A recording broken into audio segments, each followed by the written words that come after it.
Star Trek, the next generation. You love throughout the nation. You're my favourite show.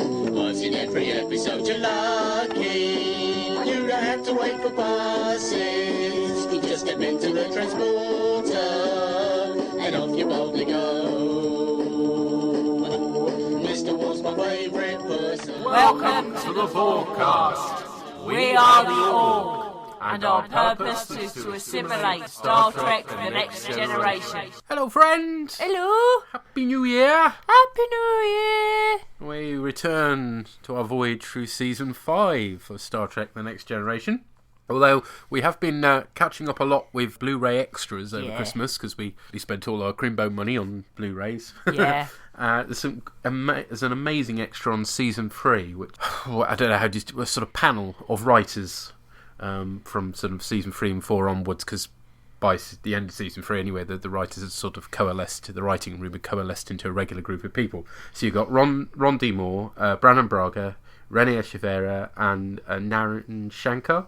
And it's chaired by Seth MacFarlane, who squeezes his way through the panel, really, bless him.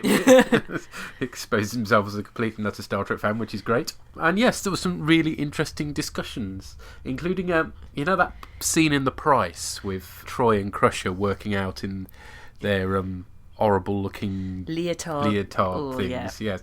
Well, apparently that was written because they knew the actresses had fallen out and they wanted to make them hold hands. There you go. So that's kind of cruel writers. Well done, them. There are, I won't spoil it for you, but there are some other very funny stories, including one about Brent Spiner and Spot, the cat, in that extra. It's a long extra. It was about an hour and a half, wasn't it, I think? Well worth it. Yeah. Really, really good. Good laugh and interesting. Right. Hello to Shane Poole. Hello, Shane. He's over at the Red Dwarf Podcast.podbean.com. Guess what they look at?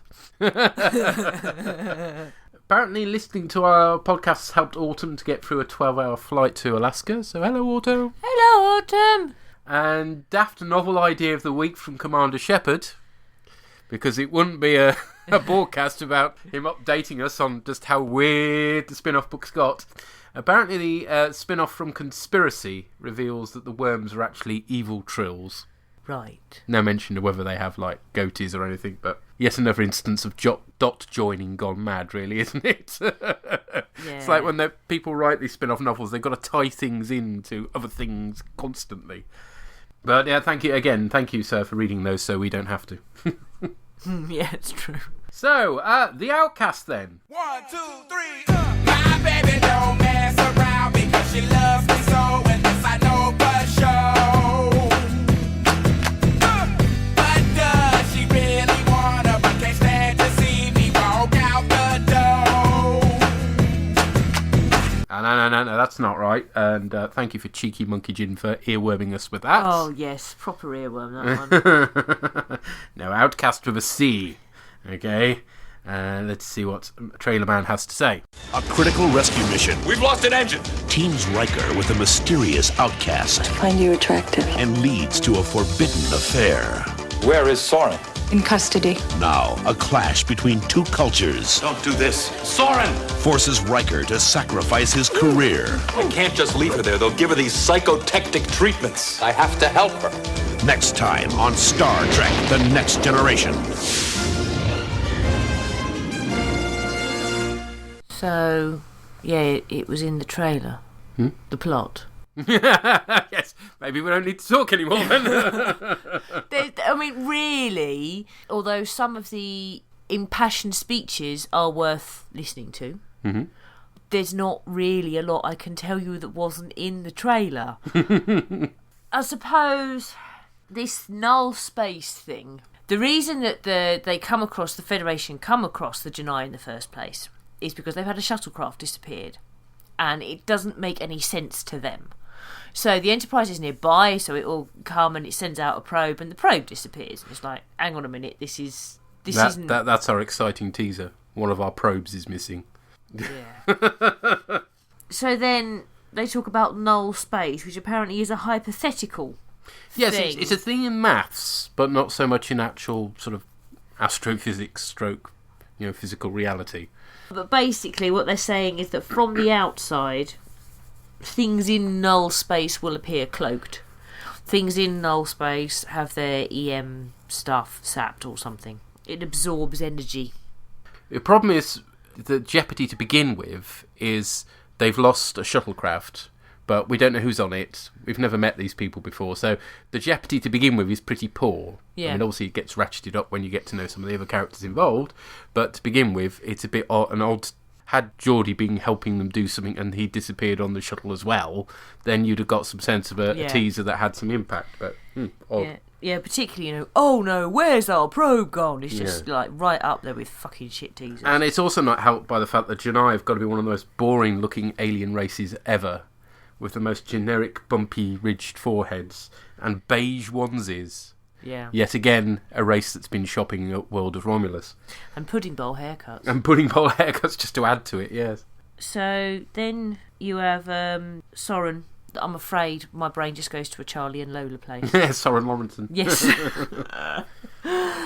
So yeah, Soren Lawrenson asked to team up with Riker, saying, you shouldn't put your life at risk for my people, and I'm a good pilot, and yada yada yada.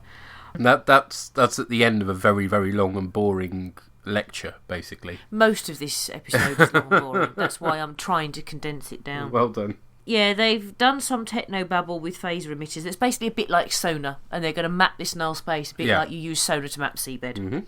And then there's this really randomly shit-weird date with Riker and pea soup. It's just like, what?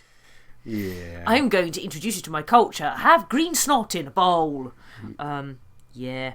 And then out of nowhere you get this really awkward, tell me about your sexuality, and later on, tell me about your sexual organs. It's just like, what the fuck? This is not a conversation that happens.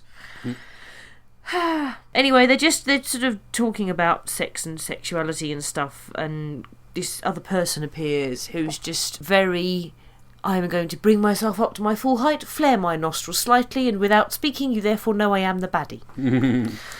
Yeah, basically gender isn't permitted in their society, hence Soren Lawrenson is an outcast, but what a surprise, has feelings for Riker. There's that one moment where she says to Riker, what sort of woman do you find attractive? To which I answered, one with a pulse. Yes. Yeah, so then they go into null space to mup it, and they're kind of got by it because they nipped it or something. Yeah, that's quite a nice effect when the shuttle, which is the Magellan. The Magellan, yes, which the Type 6 also appeared in Darmok. But yeah, when it nicks the corner of the null space and sort of part of the nasal sort of gets, I don't know, phased out briefly, that's quite nice, that is. So she's got concussion. So she has another unnecessary conversation with Crusher about makeup and hair. Yeah, well, Crusher's all about, she says, well, why do the women, why are they decorated? Basically, she's getting at why do women wear makeup, and Crusher's doesn't point out that actually some men wear makeup as well. Perhaps that doesn't happen by the time we reach the 20th century, but very odd. Yeah. And also, the assumption is, as well, that women wearing makeup and doing their hair is to attract a mate. Which I know plenty of people who are not remotely interested in having a relationship who do their hair and wear makeup. And then she starts to tell this is one of the speeches that actually is quite moving about this kid who, basically, it's obviously a story of homophobic bullying. Yes.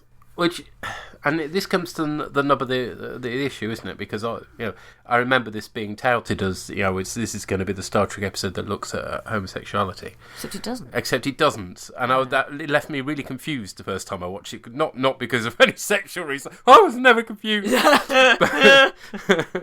Turn into the pub landlord. But no, because I thought it was going to be one thing, and it doesn't really. I mean, it explores a certain degree of it, doesn't it, in terms of the bullying side of things, and then there's this whole idea of being able to be treated for your abnormality, in the eyes of society. So it touches on some of the issues, but it seems to be trying so hard to skirt around being offensive at any point that it actually doesn't seem to properly address any of the issues either. And it would work so much better as a transgender story. In some ways, I mean. This whole thing about them not having gender doesn't I don't think work. I mean, she tells that story about the boy who comes to school and he gets beaten up because he's a boy because he expressed some maleness somehow, but it's not described how he's managed to do that. Because how would that work in a society without gender? She says some are born like herself, more female, and some are born male, except presumably they have no frame of reference. Exactly, Donny. So how what you can't? It's not like he's going to turn up to school not wearing a onesie but wearing shorts or a kilt or something. How did they know that he was expressing? How did he express his maleness in a society that doesn't have male or female? I mean, later on when she talks about them seeking out people who are the same, so people those who are more have a sort of female proclivity would seek out male proclivity. That makes some sense. Except they have no frame of reference, so how would they know? Exactly. But again, how does that work? I mean, does one of them suddenly start automatically wearing makeup and the other just they don't know about makeup. Exactly. It doesn't make any sense, ultimately, when you think about it. No, it doesn't work. So why was this kid beaten up? Did he suddenly start using Lynx deodorant? I mean, what? Well, how the fuck did anybody know? And even if it because he'd let something slip, what would he have said? How would he have known that? See what I mean? It doesn't work as an allegory. No, not I mean, at all. we laugh at the original series when it tackled racism with a guy with a black and the one white. half black, one half that was white just face, and gobshite. Yeah, but but at least you knew what they were getting at. Yeah, it's true. It may have been as blatant as a bus in the face, but at least you knew what they were addressing. Whereas in this one, it's like they're so busily dancing around the subject that they don't actually address the bloody subject. I know. Ugh. Yeah. Then my notes say Geordie's beard, which we thought with the visor was a bit too disco. Yes, as much as we respect a man with a beard, I suspect it would have looked a lot better if he wasn't wearing the visor. Yeah, there was something very disco about the combination of the beard and the hair and the visor. Yeah. We won't be seeing that again for a while. Oh well. Anyway. Then Soren Lorentzen and Riker have gone into the null space to rescue the people, and it's affecting the transporter. So they've got to put all the energy into the transporter and make the shuttle explode, but they get away. And then some other shit happens, and then they have a snog, and then there's another speech. And the other speech by this time is in a courtroom because they've got to have psychotectic treatments or whatever. And that speech, again... Yeah. That works. Yes, and that's where suddenly, this is where they're trying to get at the... we love how you love. We talk about things, we worry about who the decides future. what normal is. This is where they're starting to address the actual issues, but it's a bit kind of late in the episode, and it doesn't, it ultimately doesn't lead anywhere. It's very odd. And it's all very strange and doesn't work. And then you get the bit that makes me the most cross and works least, which in an episode where most of it doesn't work is saying something. And that's the conversation between Riker and Picard. Because he's like, Soren Lorentzen means something to me, and Picard is looking at him. And you just know Picard's thinking, yeah, right. She's what, your 756th conquest? And he's like, don't throw away everything you've worked for. And you're thinking, yes, you put your career over Deanna. Yes. Who you just had an intimate moment with and kissed. Not snogged, but kissed. So you're obviously really close. So why the fuck are you risking your career for Soren Lorentzen? This whole thing of forbidden love and the Prime Directive and all that sort of stuff, that aspect of it would have worked fine with a different character. It doesn't work at all with Riker. You don't believe he genuinely cares about her. I mean, any other character, and it would have been a stretch, but particularly Riker, obviously, because yes. Oh, Geordie, come on! You could see it maybe. That there's the engineering thing going on. That's why they were being together. No, fair enough. And but the poor man's had so many heartaches. It would have been. I know, but I'm just saying straight away. I can think of a character where this story would have worked better. It's very like. Is it the Masterpiece Society where Troy falls for the cheesewanker the second or whatever we christened him, and you think that you weren't buying that, both the combination of the fact you weren't buying her being particularly in love with him, or B, the fact that she would be so stupid as to sleep with because in that case it was a genetically pure, Yeah. she must have known. And then she has that scene with Picard and the Turbolift. I've been really stupid. Well, duh. Yeah. Well, it's exactly the same here. Riker must know. He does know what a mess he's going to make of the situation. Yeah, off he goes into the bushes with her. And you stupid idiots. Yeah. And yeah, that whole thing about throwing his career away for somebody he's met 5 minutes ago, and When he wouldn't do it for Troy. I suppose you could argue. And he should have learned. You could argue he's prepared to do it because he knows that she's facing these tectotropic, whatever they're called, thingy do breeze. Technicolor, I don't know. So Right, back to Discovery. So he's feeling guilty that she's going to go through this process. That Soren Lawrence. Soren Lawrenson is going to go through this process. It's all his fault, which it bloody well is. But on the other hand, it just doesn't make any. And then when he does go down with Worf, it suddenly turns into some sort of commando raid, complete with looking through them through night sights and stuff with Worf, and you think this is just so amazingly un-Federation as to be unbelievable, And then when he goes, everything's going to be okay, and you're thinking, no, the fuck it isn't. What you on? Yeah. And then he beams back up to the Enterprise, and there's no fallout from it at all. Picard says, are we finished here? And Riker says yes. And you think, hang on a minute, him and Worf just beamed out, effectively invaded, attempted kidnap, beat a couple of people up. And there's no comeback from this at all? There's no political... Just what the fuck? Yeah.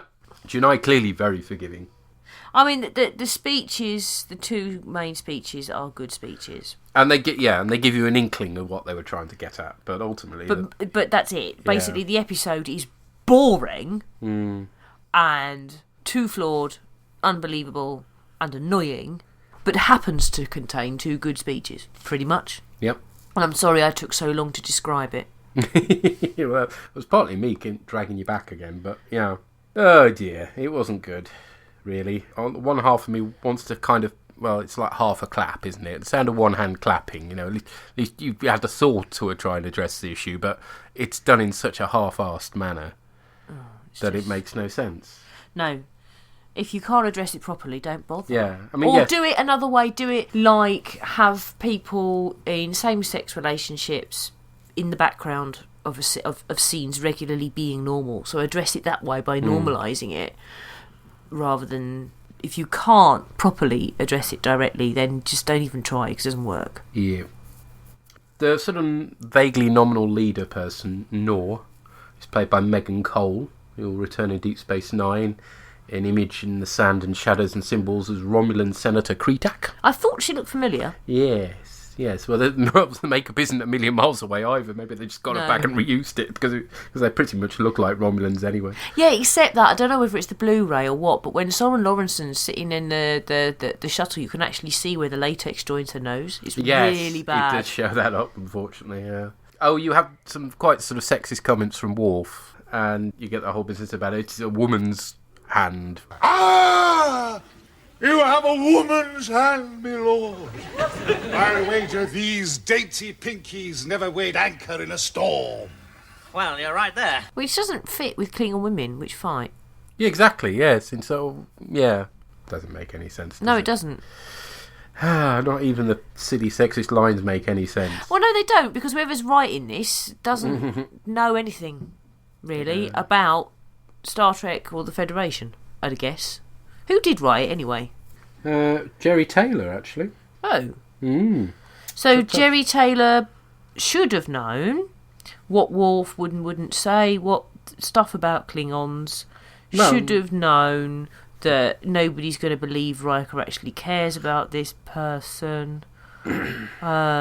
Yeah. Should have known better. You'd think.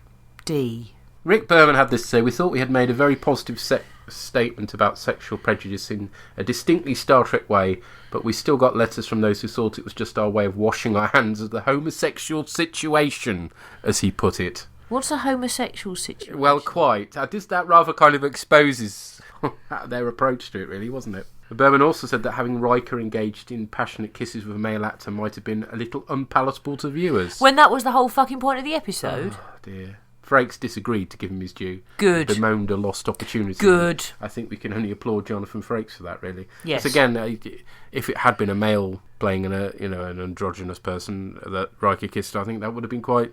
it would have been a bit closer hitting the nail on the head. It still wouldn't really make much sense, the whole idea. No, that's the problem. It doesn't fucking make any sense. Oh, dear.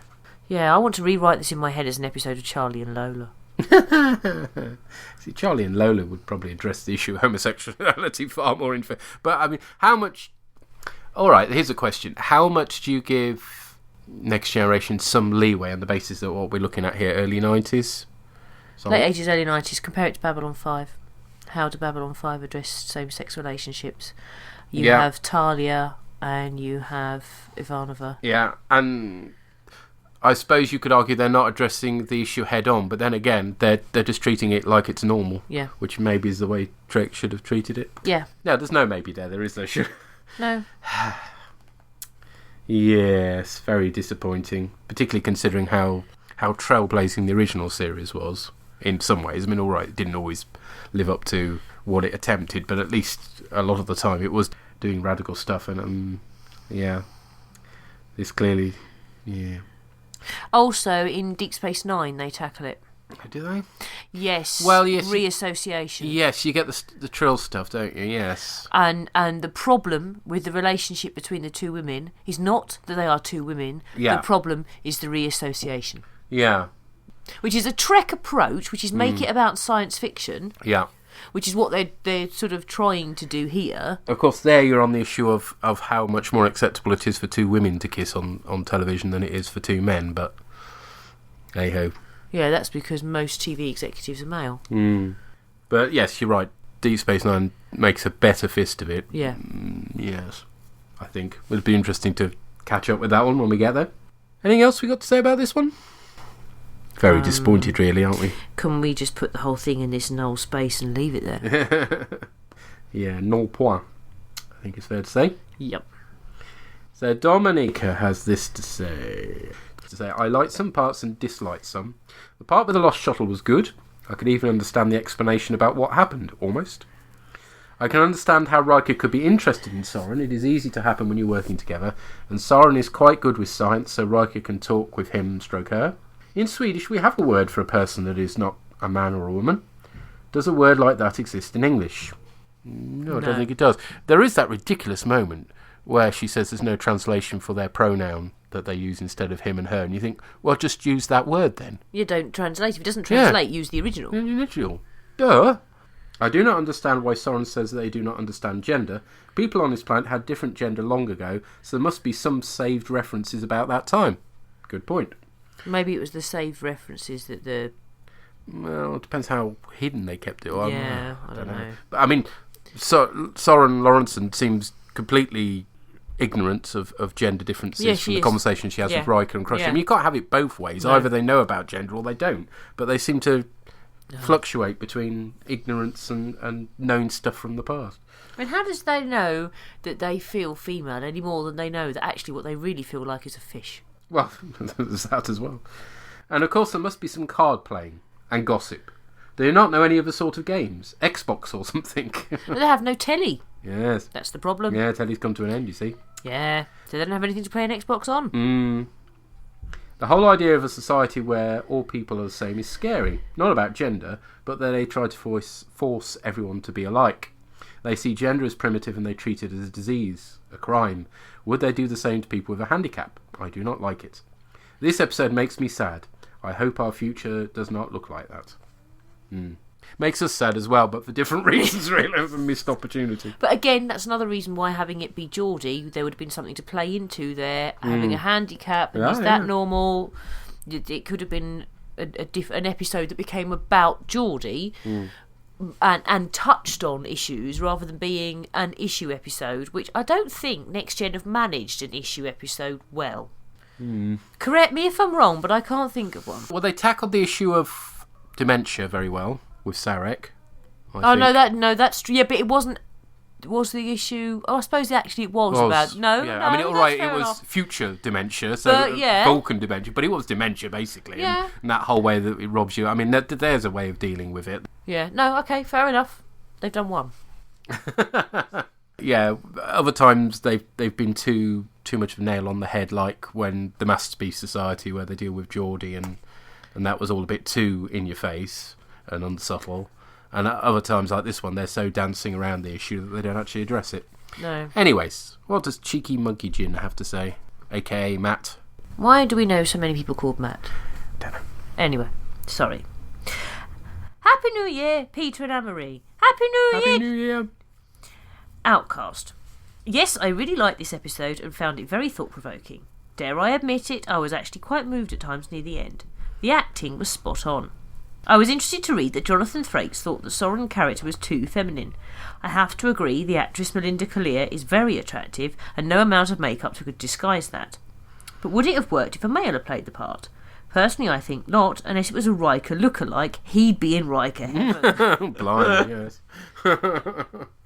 Well, it's that moment in Star Trek 6 when, what's her face, the shape changer? Oh, yes. Yes, takes on William Shatner's form and says, I can't believe I kissed that. I'm sure it would have been your greatest ambition, So the Mark has this to say: the Outcast, or the sexuality tap dance.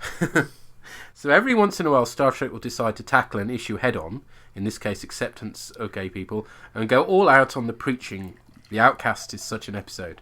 But there's a fundamental flaw in the conception of the Outcast, which is that it's so obviously an allegory about the discriminatory issues facing gay people, and yet in the 24th century there apparently is no such thing as homosexuality, as Riker and Soren have lengthy conversations about sexuality and human sex roles, and in these discussions touch upon only the most conventional sexual and gender roles, ignoring everything else. That's true. Yeah. Good point. And there isn't so much as a word that homosexuality exists, or ever existed in human history. The writers dance around the subject completely, as if afraid to offend their audience. Maybe if this episode had aired in 1967 as part of the original series, I could forgive the tap dance. But airing in 1992, this strikes me as gutless. Yep.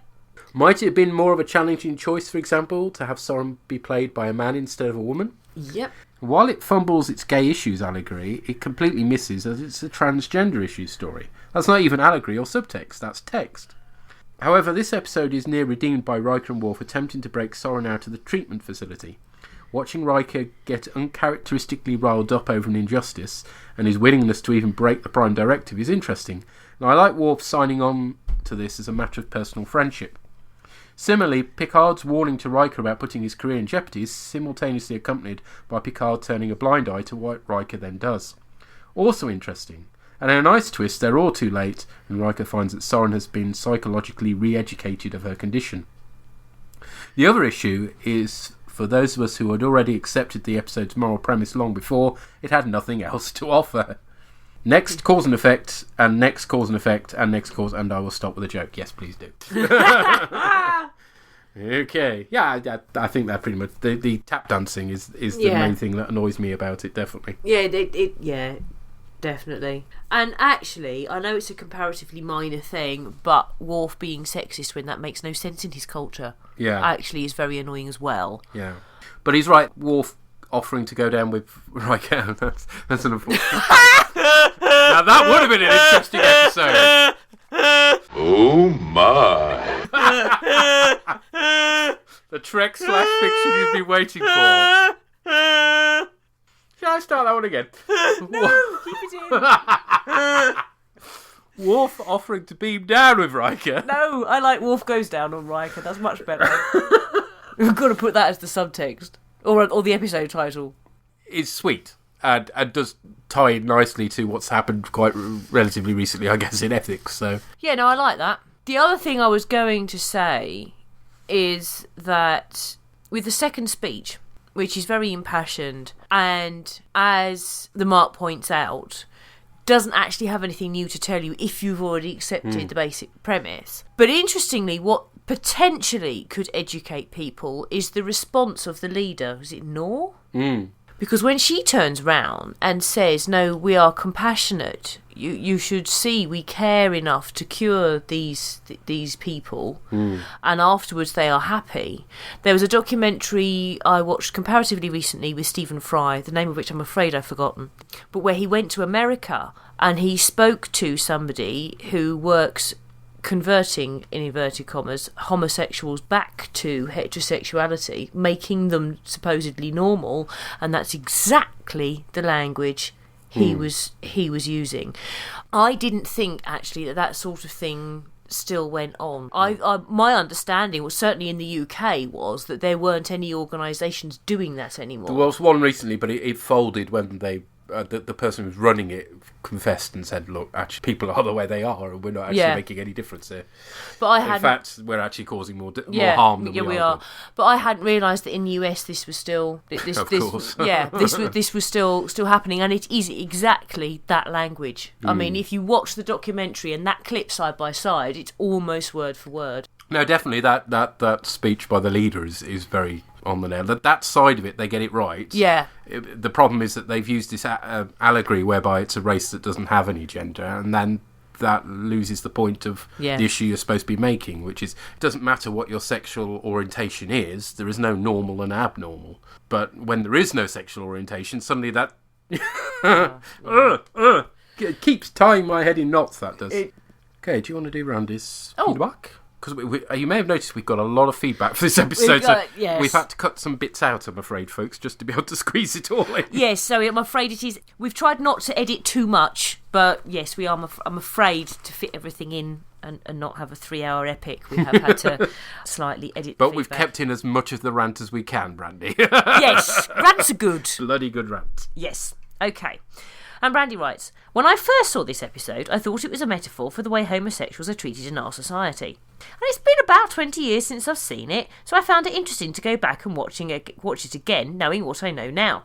Though I know now that the intent was to explore the rights or lack thereof of the LGBT community, my fully adult and jaded self sees the flaws in that metaphor. For instance, Soren, played by Melinda Culea, was born female, and so it naturally follows that she had relationships with those who were born male, right? One might say there is still a bias against homosexuality here, but they can get away with it because the race in question is not human. Many in the LGBT community praised the episode, but just as many criticised it, and even Jonathan Frakes commented that the episode wasn't daring enough, and Soren should have been more evidently male. Therein lies the biggest problem with this episode. No matter how much they compress the boobs and tuck in the packages and put everyone in those absolutely horrid jumpsuits, it's still very obvious which actors are male and which are female. Perhaps they should have used a voice modulator to make the Janai sound more alike. Or they might have done a better androgynous makeup job other than short hair and overused forehead bumps. In any case, at no time is the viewer convinced that these people have no gender. That's very true. It's really... Yeah. The first time I saw The Outcast, I spent the entire episode wondering where the hell I'd seen Melinda Culea. And she then lists a bunch of stuff that she was in, including the A-Team. I think she does a great job as Soren. There are moments when you just know that Soren is irritated or uncomfortable, and yet you can't put your finger on just how you know that. The physical change is so subtle. Well done. And I commend her speech towards the end of the episode, before she's hauled away to be lobotomised, cured. Yeah, that's it. Cured. Of course, there are always a few things that niggle. Worf is sexist and a racist. How did he ever maintain a relationship with Troy? I don't know, Brandy. Clearly he changes drastically before that finally kicks off. Mind you, it is quite funny, the evils that... Well, it's pretty much the evils that Troy's giving him while he's coming out with that crap, isn't it? Yeah. At the poker table. Oh, yeah. Is that what you think, is it? Seems to me like he's the kind who would treat a woman as property, and Deanna just wouldn't have that. Well, if he was like he was written in that episode, yes, he would treat a woman as property, but we've seen his relationship with Kayla that wasn't like that. And Worf isn't like that. Fucking shit writing. Sorry, anyway. Picard warns Riker that Starfleet takes violations of the Prime Directive very seriously, and it could be the end of his career if he interferes. I'm sorry, how many times has Picard violated the Prime Directive? And he still has his career, and nobody, except for an insane bitchy Admiral, has tried to call him on it. That's a pretty hypocritical way for Picard to basically wash his hands of this mess. Yeah. Dr. Crusher tells Soren that men don't wear makeup. How very sexist. Yes. Case in point, Eddie Izzard. He wears makeup better than most women I know. Yeah, he wears it better than me. I could do lipstick. and nail varnish. And that's it. Overall, though, I like this episode. The end is particularly heartbreaking. Sadly, American society hasn't progressed much further in the 22 years since this episode aired.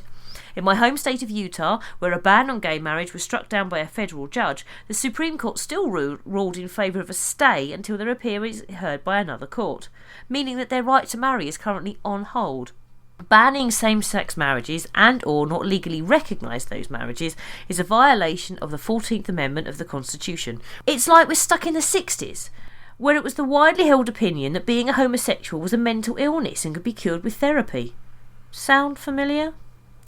Unfortunately, Utah and a lot of other places haven't got out of that mindset and are using the law to enforce their religious beliefs.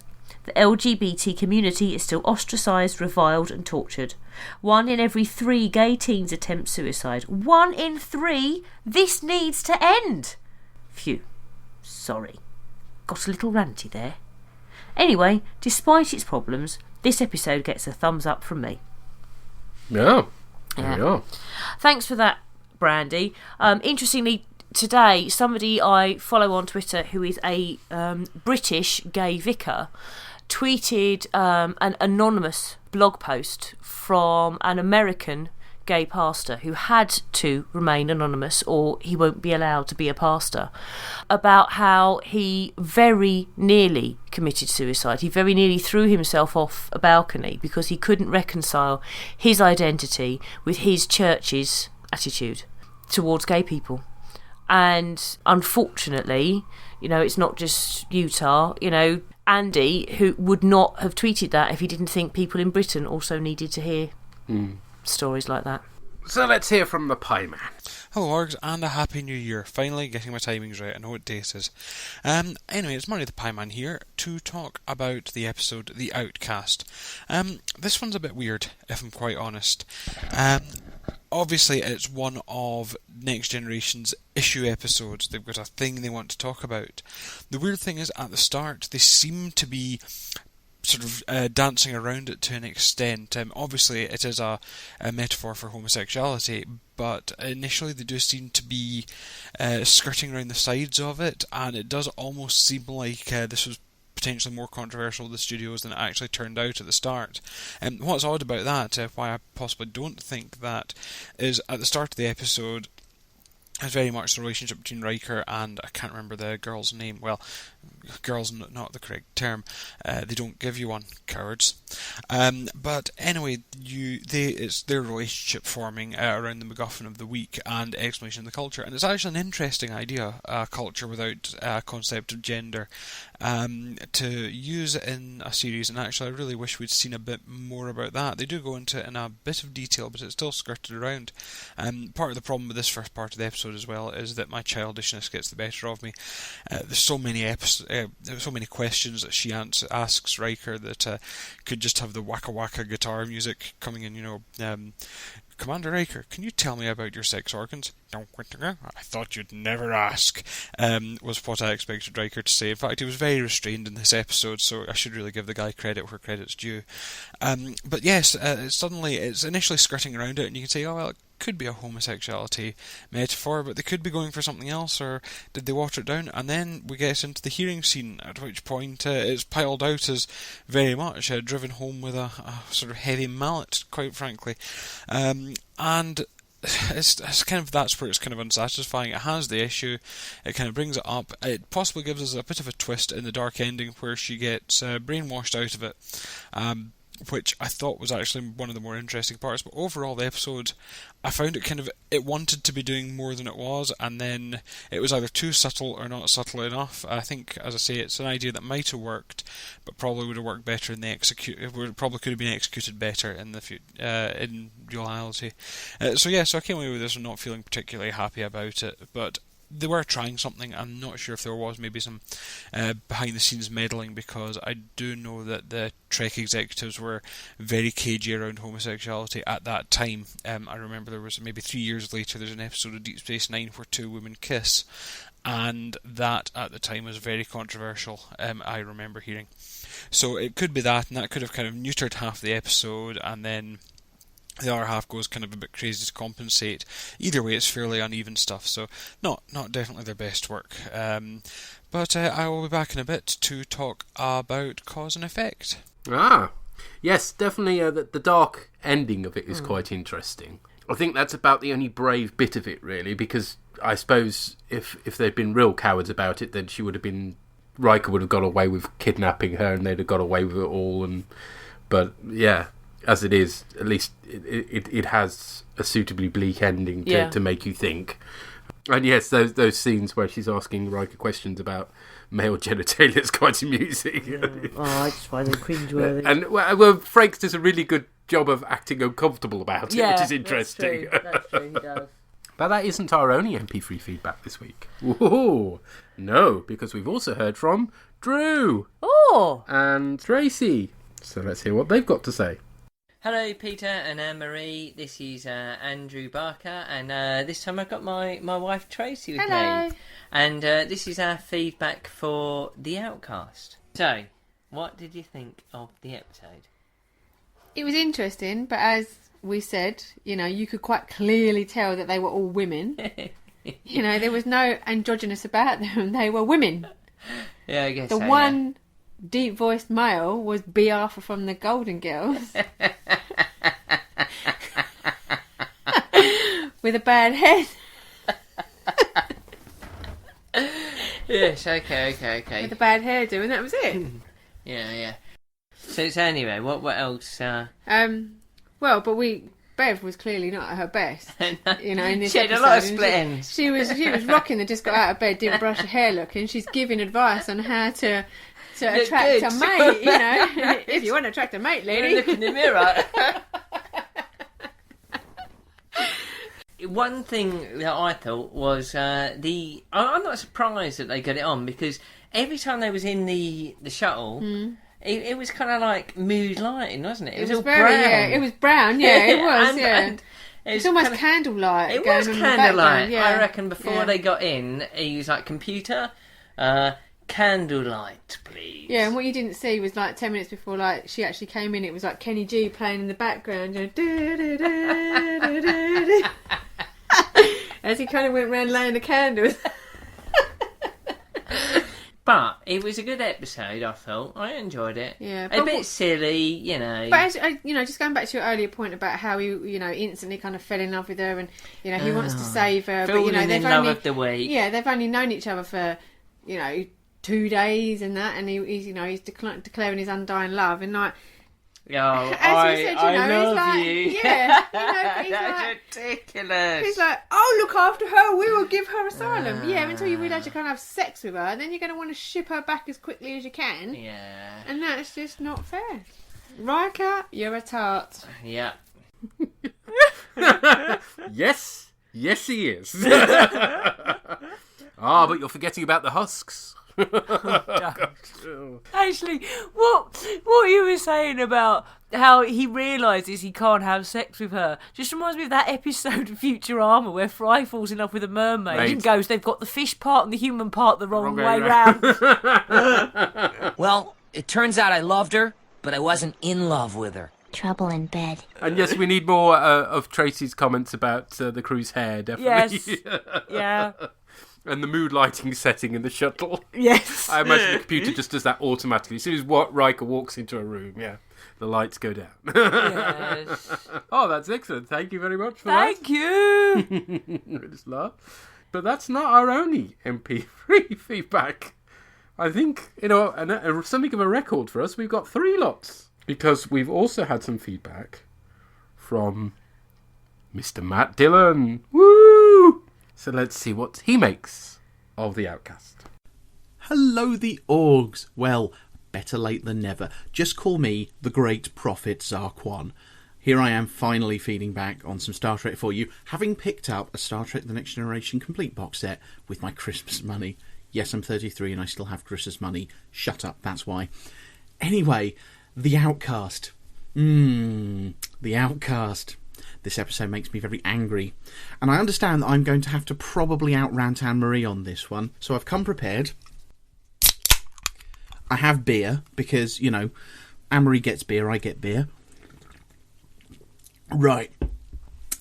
This is a chicken shit version of a gay episode. It really, really gets on my tits. Not only do they cast a conventionally attractive woman as Soren, but then the only thing they do to make her androgynous is no makeup and a short haircut.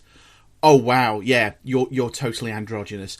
And androgyny does not equal homosexuality. It's not the same fucking thing. If I was an androgynous person, I'd be really fucking insulted. And to be honest, I'm sure there are a lot of androgynous people that are insulted by this episode. You know, if you want to make a point, if you want to, I mean, I know, okay, so it was, what was it at this stage? The 90s, okay, early 90s.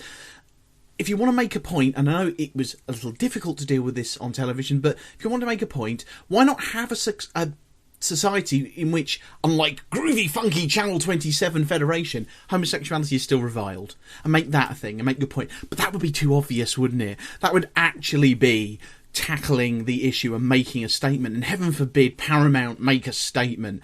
So no, Berman gets his cutting tools out and just snips all that stuff away. Even Jonathan Frakes wanted Soren to be played by a man. And he was up for that, and that would have been brilliant, especially as Frakes, Riker is such a very heterosexually portrayed character. You know, he's a man's man. He's the guy that's shagging his way through the cosmos, any pretty thing in a skirt.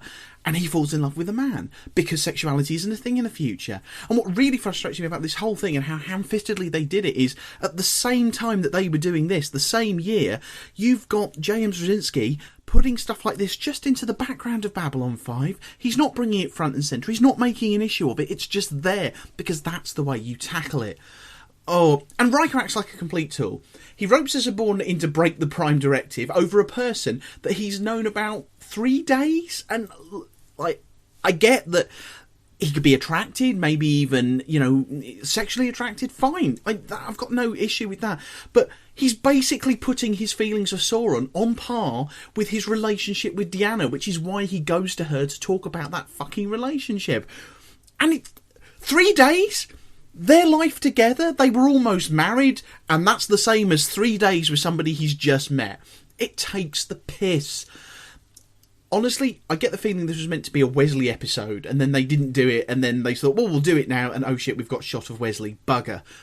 Give it to Riker. He's a man, that'll be fine. You know, and the worst part is, Frakes is actually excellent throughout this. The romance scenes are competently done, but they're straight romance scenes. They're not gay romance scenes or androgynous romance scenes. They are straight romance scenes. The scene between Picard and Riker at the end is really good. I like that. Although, again, there's a bit of a dual standard there because, you know, if this were Wesley in this position, Picard would be kicking his arse and sort of saying, you know, don't you dare go and break the Prime Directive. Whereas here he's sort of going to, well, you know, I'll support you as best you can, but, you know, if you go too far, I can't defend you. Rather than sort of really sort of laying down the law, which as Captain really he should be doing, because it's clear that Riker's thinking of doing something stupid. Other things I like about this are Worf getting his arse handed to him in the poker game. But again, that annoys me in part because where does this weaker woman shit come from? Klingons respect and revere their women as equals. Women are kick-ass warriors in Klingon society. Where's all this weaker woman bullshit? I mean, he's just had his son dropped off a few episodes ago, and remember Kayla and how kick-ass she was? No! So I can't even enjoy the bits I enjoy without getting wound up.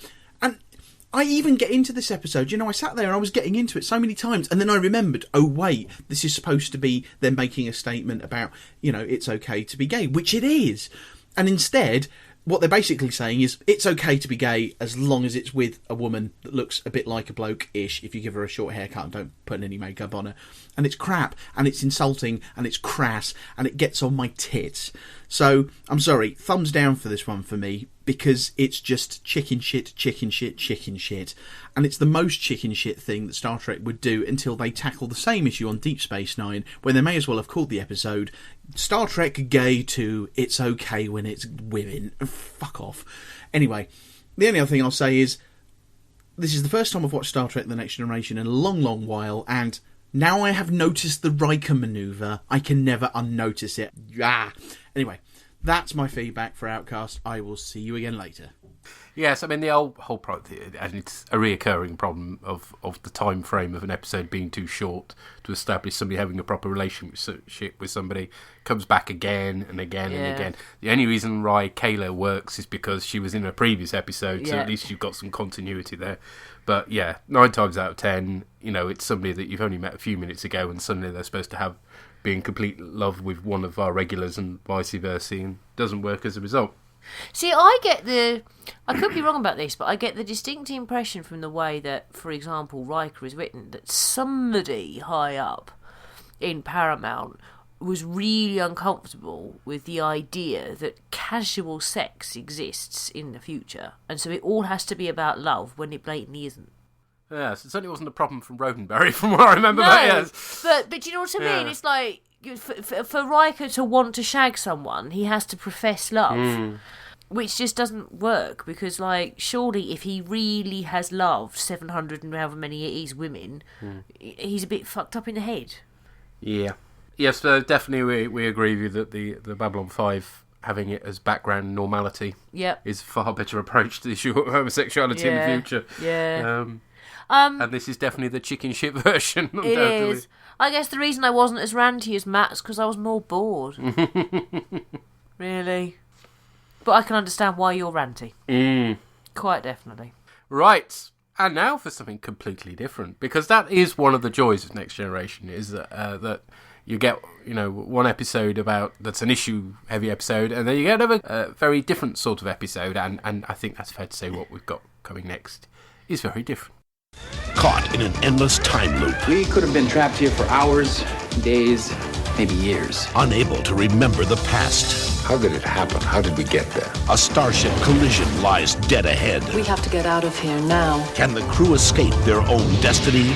Casualty reports coming in from all over the ship. Or will time tick towards their final hour? All hands abandon ship! On Star Trek: The Next Generation. Cause and effects. Welcome to the most awesome teaser ever. No, that is properly cool. Shaky camera set to warp 9 as the Enterprise blows up. Kablooey. And now it's time for Who's at the... It's Ro, but with the most severe haircut ever. I want to know if Tracy comments on Ro's hair. Yeah, it looks like she's fallen out with Mott the Barber. She's done something obviously to upset him. She looks like a Vulcan, actually. That's what she looks like. Very, very odd. Well, no, she looks more like a Romulan because they all have bad hair. Oh, dear. No, it's the bangs on the side. It's particularly Romulan. No, bangs is American for fringe. You mean sideburns? Yeah, except they don't use that phrase either, so whatever. Oh, I don't know. It looks wrong. Bloody odd. We'll settle on that. It's shit. She must have had a row with Vajazzle. Okay. So then the episode proper starts as if the teaser didn't happen. But there's no 2 days earlier caption, as you would normally get with these sort of things. And starts rather unexcitingly with a poker game. And I would say, oh, boring, poker again. But actually, this is definitely the most interesting poker game we've seen. Because Worf is incredibly grumpy. Yes, he's funny, actually. It's like Worf's got PMT. And Crusher's reaction to Data being very condescending is really amusing. Yes, very. Yes, I know Data. Yeah. And also Crusher's squee at winning a hand as well is brilliant. Pretty impressive. Yeah, so. no, I like Crusher in that scene. Definitely. Definitely. Then she's called to sickbay to tend to Geordie, who's taken a tumble, got all dizzy, and nearly fell down the bloody warp core. Health and safety! Some railings maybe might be a good idea. Yes. I got a bit dizzy, so I might have died. Yes. He's got all the symptoms of an inner ear infection, which Crusher puts down to overwork. But then she gets a sense of déjà vu. Yeah, next we see Crusher pruning a plant in her revolting peach pink PJs. Oh, they're horrible. They are foul. Complete with matching twee pink ribbon in her hair. And I mean, it's peach, it's vomit coloured, it's just wrong. And add to that the fact that she can't hold a glass properly. Very, very odd. No, but what is this? It's like she's trying to pour it down her nostrils rather than her mouth. It's not that. She's actually holding it the way... I don't know if the same applies in America or not, but in Britain, or indeed in Europe or not, but in Britain, that you can tell a male and a female smoker by the way they hold a cigarette. And she holds the cigarette the way blokes holds the glass, the way blokes hold a fag. Yeah, very odd. And she gets into bed, and she's got all these plants right by her pillow, which for a hay fever sufferer is a really odd thing to see. But everybody does. Uh-huh. She's disturbed by some creepy whispering, and in the process of getting up, she breaks a glass, putting the light on. There's a conference on problems with science departments arguing over resources for studying this Typhon expanse area of space, which is a nice example of the crew's real job going on in the background, really, because it's not even the B plot, it's just there happening, which is the way it should be, really. Crusher brings up hearing the voices, because apparently several other crew members have reported experiencing the same thing, but she couldn't make out what they were saying. Geordie puts it down to a problem with the comm systems. Worf calls from the bridge, saying that they're getting unusual readings from the starboard bow. You can't say there's Klingons off the starboard bow. No, the Klingon reports that there's something off the starboard bow. Yeah. It's a disturbance in the space-time continuum, wouldn't you know it? They try to back off, but for some reason the thrusters aren't responding. And then a Federation ship emerges on a collision course. And it's time for the return of an old friend. Now it's time to get anal about spaceships. Woohoo! Took a trip on a Gemini spacecraft. He's an interesting, real curio, this one. It's called the Bozeman, right? And originally it was going to be an original series era Constitution ship, i.e. what the Enterprise is. Yeah, no, that would make sense. Except that would have meant making a whole new model, which they hadn't got the resources to do at the time. So we get our only glimpse of a Sawyer's class vessel, which is a modified Miranda class, which of course originally appeared in Star Trek II, the Wrath of Khan. But it's got a lot more sort of knobbly bits on it. Oh, it's a to knobbly use a technical term. And then when they used the model again in the future, they took the knobbly bits off. So there you are. This is the only appearance of a Sawyer's class. I kind of like the idea, though, that they went for a different class from the Constitution class, because I like the idea that not all the ships in Starfleet are the same, and therefore you get to see a different ship from the same era. Well, there is that, but on the other hand, it would have been rather awesome to have seen an Enterprise type ship. But hey ho, yeah. For me, it makes the universe more real. Mm-hmm. There's no response to hails, and the shields aren't working. Riker suggests decompressing the main shuttle bay, but Data counsels using the tractor beam. Picard goes with the latter idea, but that doesn't deflect the ship enough, and it collides the Enterprise starboard nacelle, leading to the impressive explosion we saw at the beginning. And it's some really, really good practical effects here. Kablooey is good. They blatantly blow up a model of the Enterprise, and it looks really, rather than normally they superimpose an explosion on top of a model, so they don't actually blow the model up. Whereas this one, bits, you've got nacelles flying all over the place. It's absolutely awesome. Also, the actual collision, the point of impact, I think looks good too. Yeah. The reason it's blown up is because they couldn't eject the warp core, and Picard calls on all hands to abandon ship, which is kind of how the teaser came into it. After what would have been the advert break, but for us, of course, it's only a pause of a few seconds, and this must have been really confusing for those who were originally watching this, we're back into the poker game again. What? Have they got the order of the film wrong somehow? There's more close-ups on Crusher, and she's looking a bit more confused, and director Jonathan Frakes was asked to ensure that he used different takes all the time. And they get a bit more extreme each time we go through the loop. The angle of the camera is more and more extreme, and I really like that. And I've seen this several times.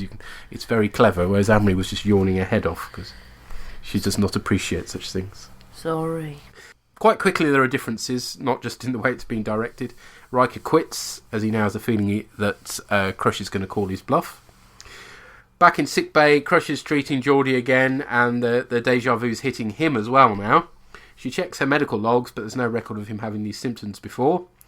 Geordie puts it down to deja vu, but as Crusher points out, you wouldn't expect them both to have it at the same time over the same thing. Again, Crusher goes to bed in bad pink PJs, hears voices, switches the light on and breaks the glass, but this time she hails the captain and goes to see him.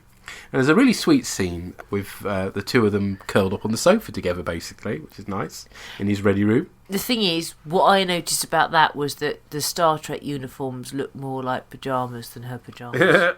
She has left the little pink thing in her hair, which is a lovely wardrobe touch. It's like she had the presence of mind to get changed into her uniform to go and see the captain, but she forgot what she got in her hair. He provides an insomnia remedy from his Aunt Adele. This is actually the second mention of his Aunt Adele. I know this probably makes fuck all sense, okay? But my brain is fucked and I've had lots of beer. The moment he mentions his Aunt Adele, I expect the triumphant scene from the Box of Delights with the posset. Yes, well, she's not got a posset. But this isn't the cold remedy from Ensign Rowe, which he gave to Admiral Kennelly. This is instead something to help her sleep. But again, she can't bloody hold the glass properly. It's got a handle on it, and she's holding it from the bottom. Which, surely if it's a hot drink, she's just going to be burning her fingers, the idiot. Well, no, not in that century, but why is there a handle if you don't hold it? And it's a bit like, Riker can't sit properly, and Crusher can't hold a glass properly. Yeah. So you've got the Picard manoeuvre, tugging the shirt down. Riker manoeuvre, can't sit on a seat. Crusher manoeuvre is inability to hold a glass or mug. Yeah. Picard had been reading, but he felt like he'd read the pages before. Did he read when he was drunk? That happens to me. If I tend to read a book or something on the Kindle app on my phone when I've been out for a few beers, and then I can't really remember it. That's one of the interesting points, of course, is that Picard is a real book man. It's, real books haven't ceased to be. They're not all reading from Kindles at this point, which I rather like as someone who's not really all that comfortable with the idea of Kindles. No, see, I like both and can see the value of both, and I kind of like the fact that both exist. You get them reading off pads, don't you? Yeah. And you have real books. Yeah. That I like. He suggests Data and Geordi looking into this mysterious deja vu and voices business in the morning. The pair of them find nothing, and events of the collision proceed as before. Back to the poker game. This time, Worf gets the Klingon version of deja vu, and I can't remember what it's called. It's Plinky Plonky or something, I don't know. Plinky Plonky. Yes. As Data deals, Crusher correctly predicts the cards, which is a nice sort of spooky moment. Yeah, no, it is. And the others start joining in as well. Crusher calls sickbay to see if Geordi is there just before he walks in, freaking poor Ogawa out. Yeah, no, I would freak out if that was me. Crusher calls Picard in and is reporting widespread deja vu. And that's what made me think of the poor crew member. Okay, he's not playing poker. He's not falling down the warp core. He's just sat having a crap. And it's the same crap he's had several times. And this poor soul is getting deja poo. Oh dear. Sorry. This time, Crusher... Deja poo, that's just... It had to be done. Crusher's traced Geordi's problem to his visor. He's getting blurry after images, which is causing his dizziness, and Geordi goes off to look into it. In her room, Crusher's getting really freaked out. Not in her PJs this time, she's still in a uniform. And she places her glass a distance away from her bed, hears the whispers and scans for a tricorder, contacts Geordi, and he reports that scanners have picked up something. So as she leaves to go and see him, she knocks the glass over with a coat, freaking her out even more, bless her. They can't locate the origin of the sound internally, but they isolate the voices, and Data identifies them as those of the Enterprise crew. Crusher calls an early conference, and Geordi reports that they've entered a temporal causality loop, and they're stuck in a fragment of time, causing the deja vu for everybody. The voices are echoes from previous loops, and there's a really clever graphic on the screen that explains it to you visually. Well done, whoever did that. Data has analysed Crusher's recording and has located evidence of a disaster aboard the Enterprise, including Picard's order to abandon ship. Geordi hypothesises that the resulting explosion caused the time loop, and Worf suggests reversing course, but Riker rather counterintuitively reckons that it might be what causes the crash. Not very likely, is it? But anyway, they wouldn't have made the decision to reverse unless they'd heard the voices to make them think to reverse, you know what I mean? Picard doesn't want them second-guessing themselves, so they carry on. Geordi suggests finding a way of recording what they've learnt so far to help their future selves next time. And Troy does the whole, sums it all up. Oh, it's a message in a bottle. Message in a bottle, yeah. Thank you, Sting. Data is seen as the means of doing this, using him both as the emitter and the receiver. The Bozeman is about to appear again, events play out as before, with Data sending a signal. This time at the poker game, Data deals threes, and three of a kind. Really noticeable changes in the direction this time, with basically the whole thing sort of shot up. Yeah, from the everything's bottom of the camera. odd angles, isn't it? Yeah. You notice, even though mostly I find this boring, because it's repetitive, this time round, I noticed that it's like, oh, that doesn't look like it did before. Nope. I noticed that. Something's changed. Something's different. The sickbay one is even... I've never seen the sickbay ceiling It's before. weird, isn't it? It's proper weird. Yeah. As events play out, Data realises that Free is a reference to Riker's pips and goes with his suggestion of decompressing the shuttle bay. And this is the first time we've ever seen the main shuttle bay. It's a model. And it's got 2 shuttles in it, which are the Berman and the Pilar, apparently, not that you can read it. This successfully enables them to break out of the loop, which is all very clever stuff. Although it's never explained why all their systems failed. The shields, the manoeuvring thrusters, all that sort of stuff. That was just chance, was it, that failed? Just the wrong possible time, including, I suppose you could argue, not being able to eject the warp cores because the ship was too damaged at that point because of the collision with the Bozeman, but nevertheless the rest of it before the collision doesn't make any sense. But they discover they've been caught in the loop for 17.5 days, so that poor crew member had had that same shit 17 times. He was really regretting the curry by the end of it, I tell you. Or chilies. Or chilies. They are held by the Bozeman from 80 years in the past. And there's a nice little cameo from Kelsey Grammer. Yay! Who's dressed in the movie-era uniform. It's a movie-era bridge. I like the movie-era uniforms, I have to say. They are very, very nice. And there's an officer standing behind him, presumably the first officer with the white command of the era. Originally, they were hoping to get Kirstie Alley to reprise her Savick role, which would, and obviously the Cheers bit as well.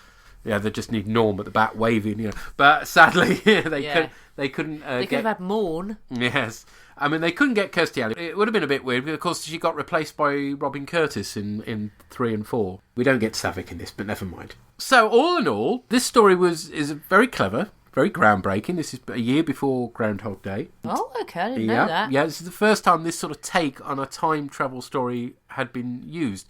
And the reason for it was because Roddenberry originally said no time travel stuff. He didn't want it. Obviously he's dead by this point, but Rick Berman's kind of trying to carry on the traditions a bit. But this is an interesting take on the time. Yeah, because they're not travelling in time as such. They're kind not of choosing to. Caught in time. Yeah, and it's not their choice either. The only problem with it is I keep expecting the cat to say, "So what is it?" I've never seen one before. No one has, but I'm guessing it's a white hole. A white hole? Every action has an equal and opposite reaction. A black hole sucks time and matter out of the universe. A white hole returns it. Does that mean spewing time back into the universe? Precisely. That's why we're experiencing these curious time phenomena on board. So what is it? I've never seen one before. No one has, but I'm guessing it's a white hole. A white hole? That episode of Red Dwarf where they keep the same sort of thing happens. I kept kind of thinking there would be swirly thing alert. But I find it a really fun episode. It's very well directed. Keeps my interest, even if it doesn't keep Anne-Marie's. My problem is, I suppose, that I have a very good memory. Uh-huh. And having seen I remember the first time I watched it, and it confused the fuck out of me. Uh-huh. I remember that, but for me, it has very little impact on a rewatch. And did you remember the 3, the significance of the 3? I didn't until we were some way in. Uh-huh. I remembered the moment I heard Riker suggest something. Mm-hmm. That I was like, oh yeah, that's how they do it. Yeah. That was I thought it was really clever. And I remembered that it was the poker game somehow, but I didn't remember exactly how. But for me, that was enough, And I remembered, oh yeah, we get to see them, and I remembered it was Kelsey Grammer, and I remembered it was the uniforms I like. Uh-huh. So I spent most of the time doing things like criticising hair and bad PJs. And what the fuck is the blue bowl of randomness that Crusher rests her book on? And that's much more what I did this time, because for me, as somebody who generally speaking has a good memory, this is something that doesn't bear rewatching. But some things just don't, and that doesn't make them bad. I remember how fucking confused I was by this first time round. Whereas for goldfish like me, this is a brilliant episode. I have to say, though, that watching it this time around, I did appreciate the direction. Mm-hmm. Things are going to be different the last time round because everything fucking looks odd because of the way it's shot. You know, it's you don't expect to be looking up at Geordie's chin while he's in sickbay, and that sort of thing. You know, that tells you, the game has changed. And I'm not sure I appreciated that the first time round. I think noticing that sort of thing does actually take a rewatch. So I'm not trying to say it's a bad episode. It's just I remember it too well, and there with all these kind of things, Looper, Moon, as two movies that, to give the example, they are good movies. I would always say they're good movies. I would always recommend them to someone who hasn't seen them, but they don't bear an awful lot of rewatching. I disagree, but there we go. You don't have any memory. Yes. Who are you again? Where am I? Why am I drinking this beer? Oh, yes, it tastes nice. You should never ask why you're drinking beer. You No. just drink it. Okay. Shall we find out what other people think? Yes. Brandy has this to say. Now for Cause and Effect, or Groundhog Day the Next Generation way. Actually, Groundhog Day came after this episode aired, but it's rhymey and fun to say. That's true. Usually I hate things like this, especially these days, as they tend to take the form of the X Hours earlier episode, where they start at a really dramatic point, and then after the opening credits you see a caption that says 24 hours earlier or something like that. I am so sick of those! Every show has done at least one of those. I swear. Stop it! But happily, this didn't turn out that way. This story could have been immensely tedious, but it is only slightly so due to the clever direction by Mr. Jonathan Frakes. Good old Johnny filmed every repeat of the loop differently, so although a lot of the dialogue and sets were the same, we saw it all from different angles. Even when you view the full loop the first time, you can see that Dr. Crush is already feeling the déjà vu. Yeah, you can. But It's is true. yet to comment on it. It's very subtle. And speaking of Crusher, do people in the 24th century not brush their teeth before going to bed? Good point. Yeah. And she wears her makeup to bed too. Oh, everybody does in movies, though. Yeah. You. Plus that ribbon thing is not going to stay in her hair all night. Pointless. Rose at the con this episode, and her new hairstyle is well, I hate it. Yeah, so do we. Yep. I've always hated the really short fringe in the front. It just looks wrong to me. Yes, it looks like a child cut it. Still, if showing up once in a while was all they were planning to have her do in the series, they shouldn't have been surprised that she turned down the job on Deep Space Nine. So much they could have done with the character, and they never did. That's it's true. true. It's particularly weird in this one because, all right, so there's not been such a long gap, but she's back in this one not to do an awful lot. To be No, honest. and it could be anyone. There's nothing Roe-like about her behaviour. What? She could have been the crewman having the poo again. Sorry. Some food for thought. Oh, God. What are you like? Ensign Rowe in Deja Vu. Why doesn't Picard ever feel the deja vu when he's doing the log about exploring the expanse? Doing the log? Oh, God, no. Seems like that would be a big trigger, but no, it only happens when he's reading. I like how they figure out what's happening to them a bit at a time in each new loop. How they send a message to themselves in the future is a bit wonky, but I'll allow it. There really isn't much to complain about here. The plot is interesting, the acting is good, and the Enterprise blowing up, well, they went big for that one. Yeah. Blowing up an action model with firecrackers. The only niggle there is that the space is a vacuum, so there will be no exploding noises. But Firefly is the only sci-fi series ever to do that properly. Actually, BSG goes for silence as well. So people would argue that pressure waves can be formed in some parts of space and would cause sound, but you need to have a giant ear and tons of patience to actually hear it. So no exploding noises in space. And no one can hear you scream either, or cha-cha-cha. Did you hear something? Nope. In space, no one can hear you. Cha-cha-cha. How many sci-fi references can I get into one paragraph? Now you know. That's what we're all about. Oh, yes. So at the end, when they communicate with the Bozeman, Frasier, Captain whatever his name is, says it's the year 2278, and by my calendar, or rather the calendar established in Season 1, they've been in that loop for 90 years. 90 years and nobody had an inkling of what might be happening? They seemed awfully calm for having almost a century of deja vu. I did like the Wrath of Khan era uniforms of the crew. Nice Yeah, touch. yeah. They tried to get Kirstie Alley, yeah, we knew about that one. And the Bozeman is a reference to Bozeman, Montana, Brannon Braga's hometown. Oh, right. I did not know that. In fact, you'll find a mention of Bozeman in one way or another in most of the episodes that Mr. Braga has penned. Ah. And am I the only one who wonders how the crew of the Bozeman got on in the 24th century? Oh, I bet you there's a blooming spin-off novel about that. Oh, yes. Expanded universe novel Yes. involving a 16-year-old captain and fucking evil trills. In my opinion, one of the best episodes of Next Generation. I put it in my top 10. And she says, as always, love the podcast. Keep calm and trek on, you lovely purple people. Yay. Thank you, Brandy. Thank you. I wouldn't put it in my top 10 because for me it doesn't bear repeat viewings. But if I was to give a top 10 to somebody else who had never seen it, it would be in that. In other words, it's not in my personal top 10. Yeah. But if you haven't seen it before, it is fucking brilliant. Uh-huh. And the Mark writes, cause and effect, or we need to talk about Brannon Braga. That's one hell of an opening teaser. Yep. I talk a lot of shit about Brannon Braga, and rightly so.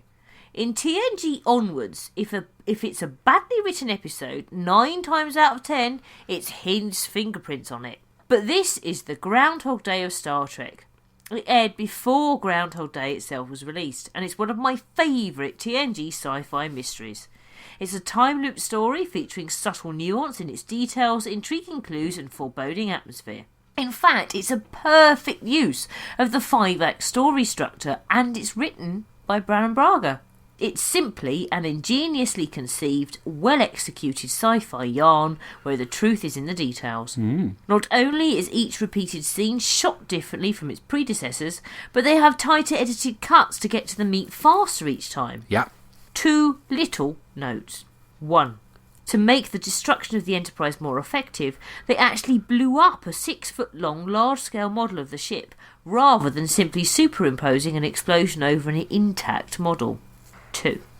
The best captain we never had, Kelsey Grammer as Captain Morgan Bateson, is a huge Trek fan, and he read the role of Captain Archer on Star Trek Enterprise. Ah, now you see, maybe then he would have been my favourite character and not the dog. I don't know. I mean, the problem with Enterprise wasn't the captain. I thought your Compton Leap Man was fine. It was the plots that were recycled Next Generation plots that was always my problem with it. Anyway, let's not dwell on Enterprise. Thank you, the Mark. Nothing to disagree with there, I don't think. Okay, Dominica. Usually I do not like time episodes, but this one was quite good. Good start with big explosion. Then, of course, some poker. Come on, there must be something else to do on the ship. Why is the Doctor sleeping with a pink shoelace in her hair? Yeah, good question. That cannot be comfortable to sleep with. No. When Picard said make it so, I had to think about the Christmas song you played on the last podcast. It was fun. Okay, so explosion again and cards starting to be irritable. Picard is looking like a monk in his black uniform. Oh yes, it's where he's just got the undershirt of his away uniform. And of course the Doctor has to put on makeup before she went to the captain. And poker again. Well, even with the damn poker and the other stuff, it was quite an enjoyable episode. I liked it. Ah, good. Okay. Who do we start with? Well, we finished with Matt last time, so let's see what Catbus Matt, as he is known in this household. Apart from our daughter, who calls him Bus Matt Cat. Matt Cat, just for complete confusion. Yeah. Has to say about cause and effect. Hello again, my sexy orgs. It's Matt again, and I'm feeding back on cause and effect. Not really that much to say about this one. It's a time loop episode. It's not the first show to do a time loop episode, and it's far from the last. And I've been very surprised if TNG hadn't done one. But no time loop episode is ever going to be as good as Stargate SG-1's Window of Opportunity, so they might as well have seen the writing on the wall, even though that episode hadn't been made yet, but shut up time travel, and just, packed up their stuff and gone home. That said, it's nice to have a Beverly episode that doesn't centre around her family, her relationship with Picard, or a dodgy romance, but she really needs to rethink that nightwear. Is 50s flannel back in fashion in the 24th century, or is that a choice she made all on her own? Because she needs some consultation there. Somebody must be able to help with that.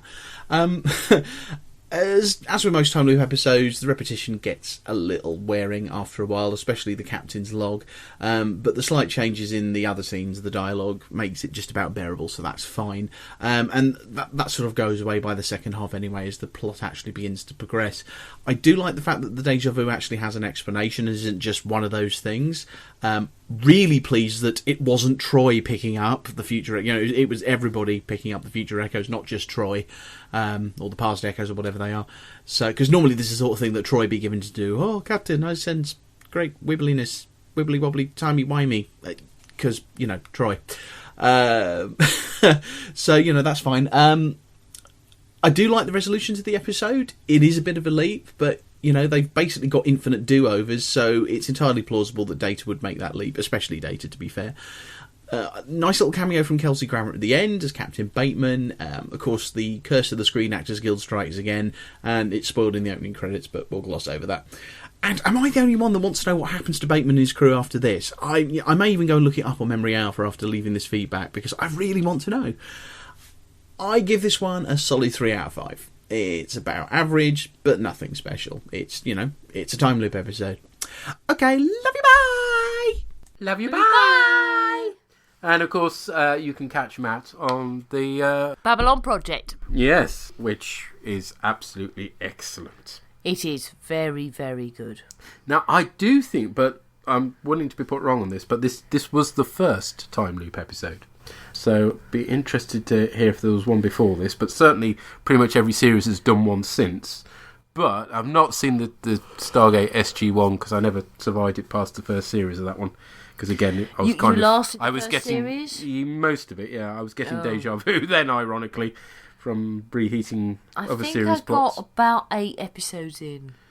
So I'm just looking up to see if there's any mention of our Captain Bateman in the future. Apocrypha, Captain Bateson and the crew of the Bozeman go on to play a major role in the novel Ship of the Line, apparently. There we go. So somebody did write something. It's got an awful cover. Yeah. I mean, there's a very good picture of Patrick Stewart, but an awful picture of Kelsey Grammer. Kelsey Grammer, yes. He doesn't look like Kelsey Grammer. He doesn't look even close to being Kelsey Grammer. No. There we are, but yes, he apparently appears in that one, and it features the Enterprise E by the looks of it. Very swish. Right, so let's hear from Drew and Tracy next. Oh, does she comment on Rose's hair? Hi Peter and Anne-Marie, this is Tracy and Andrew Barker. Hello. And this is us giving our feedback on Cause and Effect. So Crusher, so she wears flannel pink pyjamas No. to bed. Nylon pyjamas to bed. Well, you know, I hear many voices before I go to bed if I have like a few shows before we go to bed. To be fair, you know, I have something to do with like the tight headband she's got round. Ro, she seems to have been to a Romulan hairdresser. Well, we did discuss this. Romulan, or is it actually Vulcan? I think it's more of a Romulan. Do you reckon? All I'm saying is wrong. You know, you're trying to pull Riker again. We've had this episode. No, but we've had this episode where she's been like his alternate female, you know, and to be fair, you know, Troy is sitting there and she is not batting an eyelid, so maybe they have gone through the wormhole and whatever, you know, this alternate universe has not happened. But it's not attractive. No. So Crusher says that her and 10 people are hearing voices when they go to sleep. 10 people need to stop drinking before they go to bed. They've all got sherries on the go. Every time they go through the loop, they remember more. So you'd think, even if they didn't send themselves a message, eventually they'd just be remembering everything, wouldn't they? Well, that's what I thought. They're going to go through this like loop, and every time they remember a little bit more. Yeah. So at some point, like if they've gone through it like 1,000,000 times, they remember everything. Like they remember, you know, I got out of bed on the left-hand side. But does that not kind of open up questions of causality? Does everyone not go through like a continuous loop every time, and like, you know, at some point you just kind of slow down, and that is what deja vu is about? No, they do though. So even if they hadn't got to the conclusion of this episode where they sent them back a message, they would have got out of it. But I guess they would eventually have remembered everything and then known to do the opposite thing. Wouldn't you say? Okay. Yeah. So what else do you want to add to this? Well, I don't know. It was a weirdo episode, to be fair.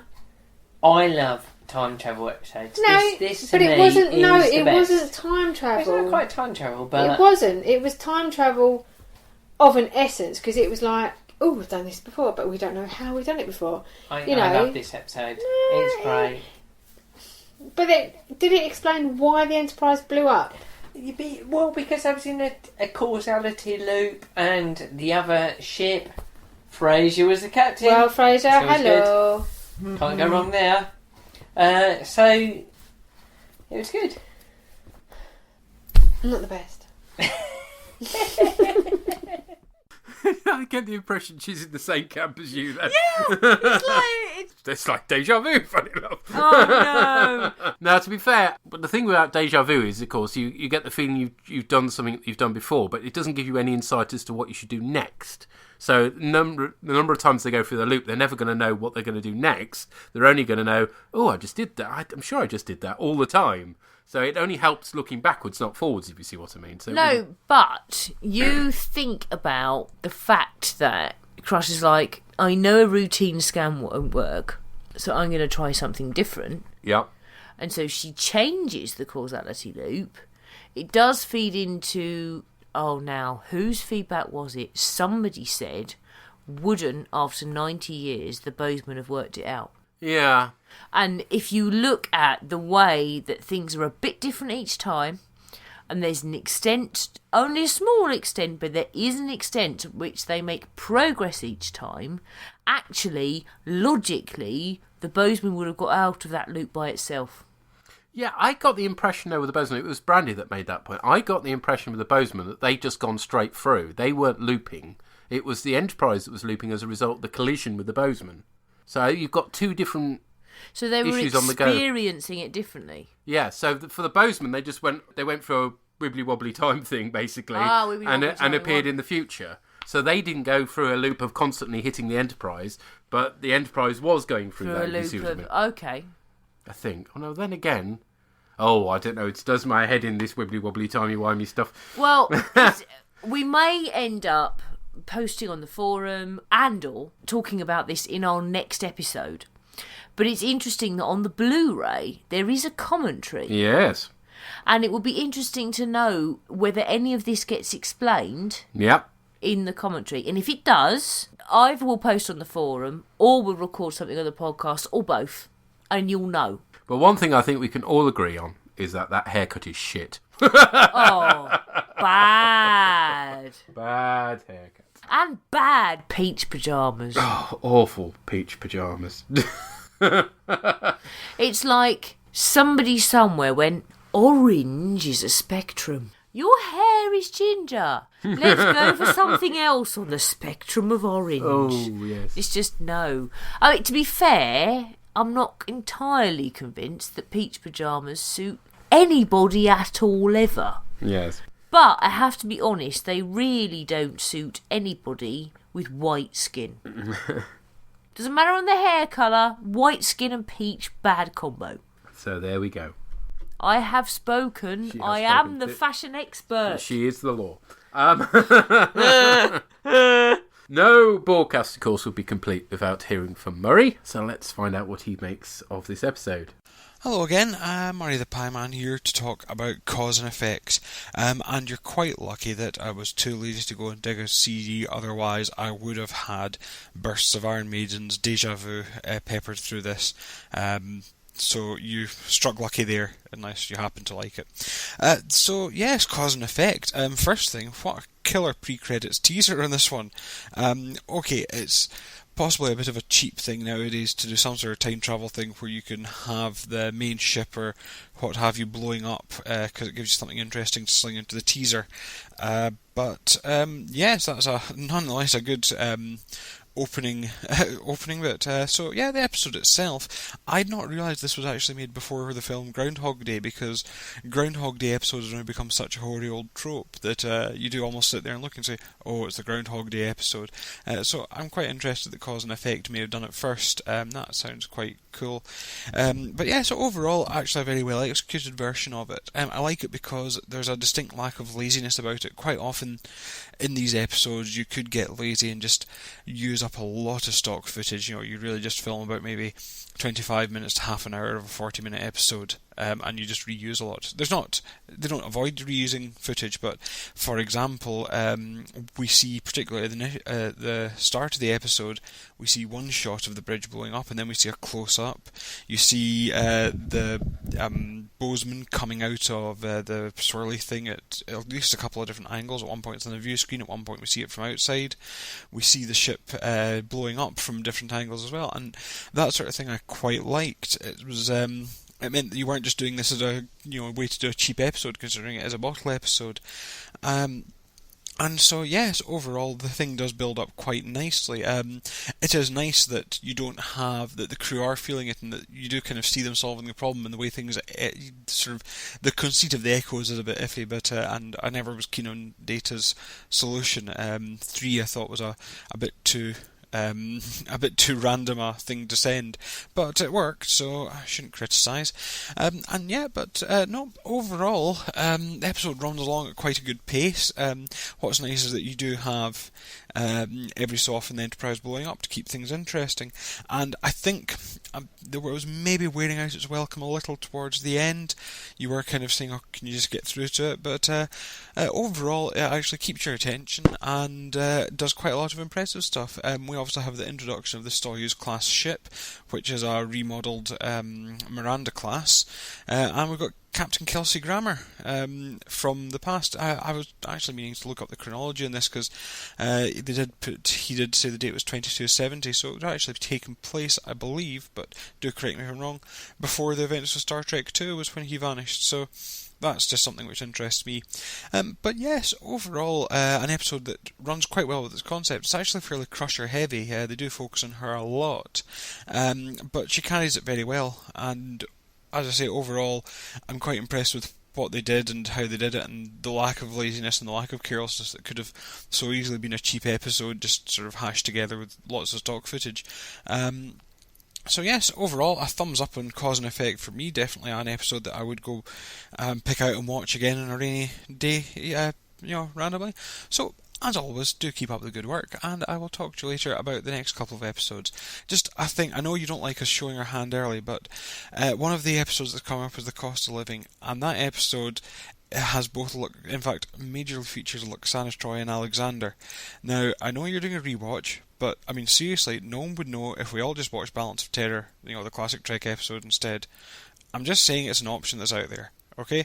But I'm sure you'll let us all know in the cast. If not, I'll grudgingly sit through Loxana Troy and Alexander have fun adventures in a steam bath. Yes, maybe it'll improve with a second viewing, I don't know.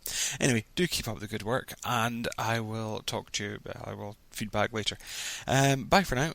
I have to watch Alexander and Loxana Troy in a steam bath. Yes, but... But what? But... Diana in a steam mud bath. I really remember absolutely nothing about that except for the face in the bubble. And face in the what fuck now? There's a weird thing. It's something, I think it's Alexander's holodeck thing. No, why that involves mud baths, I don't know. Porn. And there's this bubble which has got this weird face that pulls different faces in. It's really lame. And Worf pops the bubble. That's all I remember of that episode is Worf popping the damn bubble and it being really cool. Okay, that derails us slightly. That episode is... Guess there what? isn't enough beer in the world. No, we are covering that, I'm sorry. Iron Maiden, cause and effect. Let's find out what we think of this, shall we? I have no idea. I've not come across it. No, we're neither of us big Iron Maiden fans, it has to be said. In fact, I couldn't name one Iron Maiden. Did they do Run to the Hills? No, I don't think so. I could be wrong though. Iron Maiden. Oh yes, they did. Look, it's come up here as Run to... That just shows what I know, you see.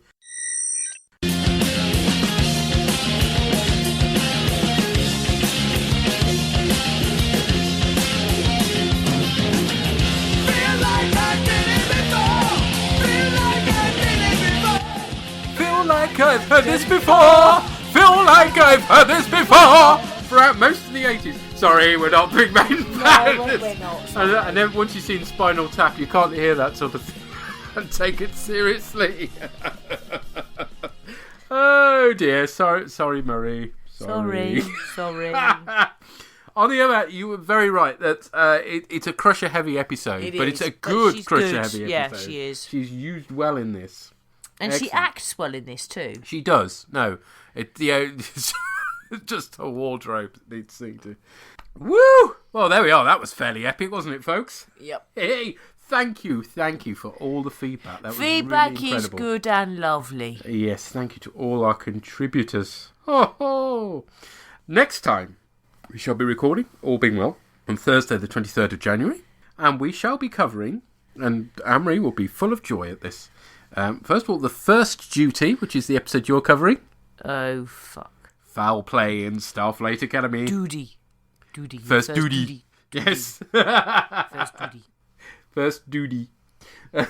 Which, appropriately enough, is a Wesley Crusher episode. Oh, fucking hell. Also featuring... Is this the first appearance of Red Squad? It is.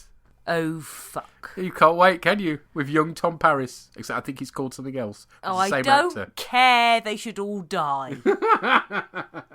Then they would have earned the name Red Squad.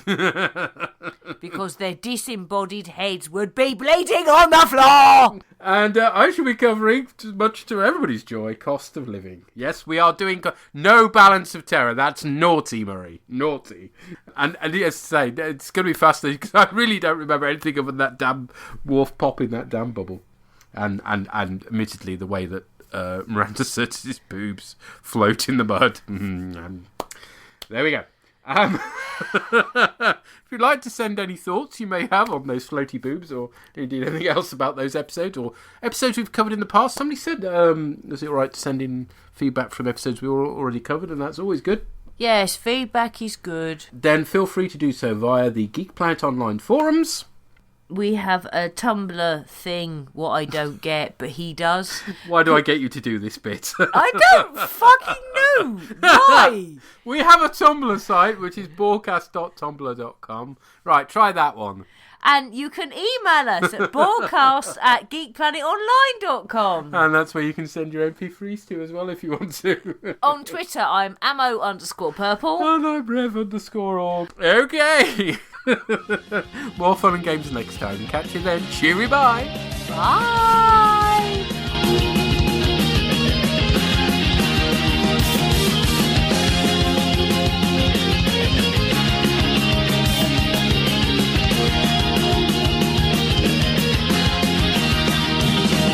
The bOrgCast is brought to you by those awesome people at geekplanetonline.com. And alcohol.